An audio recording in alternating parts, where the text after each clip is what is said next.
तुम्ही 5 मिनिटामध्ये अशी इतकी सॉफ्ट अशी रोटी बनवू शकता, ज्याच्याने तुम्ही फ्रँकी किंवा नॉर्मल रोटी खायला जे रॅप असतं ते बनवू शकता. खूप इझिली बनवू शकता. सुरुवातीला मैदा घेतला 1 वाटी, सेम क्वांटिटीमध्ये पाणी पण घ्यायचं आहे. याच्यामध्ये ही मिल्क पावडर टाकते 2 चम्मच, त्यानंतर टाकले अर्धा चम्मच साखर आणि अर्धा चम्मच तेल टाकलं आहे. हे सगळं टाकल्यानंतर सेम क्वांटिटीमध्ये पाणी ॲड करतो, जेवढा मैदा जेवढा पाणी, आणि हे पूर्ण मिक्स करून घ्यायचं, फेटून घ्यायचं. जेवढं मिक्स होईल सगळ्यांना, साखर वगैरे प्रॉपर मिक्स झाली पाहिजे आणि तेल वगैरे जे काय ते सगळं मिक्स व्हायला पाहिजे प्रॉपर. आणि मिक्स होऊन बॅटर अशा प्रकारे व्हायला पाहिजे, असं पूर्ण ड्रॉप व्हायला पाहिजे. अशा प्रकारे क्वांटिटी झाली पाहिजे. पाण्याचा रेशो समजून घ्या.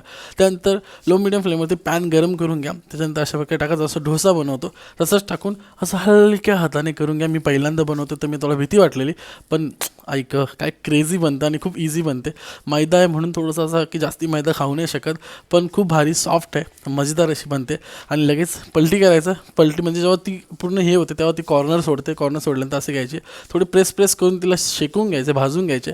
अशा प्रकारे आपली रोटी तयार करायची. आता मी रेसिपीमध्ये पुढे तुम्हाला दाखवतो. मी आलूची एक रोटी हे बनले फ्रँकी टाईप बनवली आहे. हे जर तुम्हाला रोल हवा असेल, याची रेसिपी हवी असेल तर यूट्यूबवरती शॉर्ट्सवरती लगेच भेटेल. तुम्ही तिथे जा आणि चेक करू शकता. आणि जर इंस्टावरती पाहिजे असेल तर कमेंटमध्ये सांगा, त्याची रेसिपी पुढे जाऊन टाकतो.